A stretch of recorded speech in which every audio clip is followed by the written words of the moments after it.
রাতের আঁধার কাটিয়ে ভোরের আলোর মুখ দেখতে হলে আপনাকে অবশ্যই বাস্তবতার মুখোমুখি হতে হবে।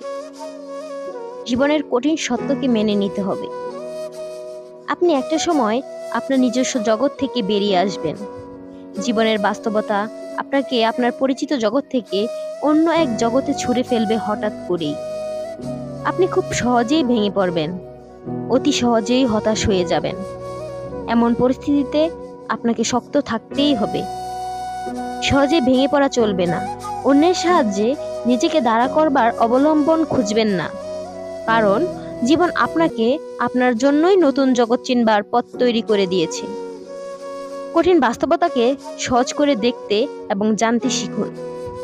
নিজের জন্য নিজেকে তৈরি করুন। বিশ্বাস রাখবেন যে আপনার দ্বারা সম্ভব প্রতিকূল পরিস্থিতিতেও টিকে থাকা। এতে করে আপনি নিজের উন্নতির সাথে সাথে অন্যের জন্য ভালো কাজ করার উৎসাহ পাবেন।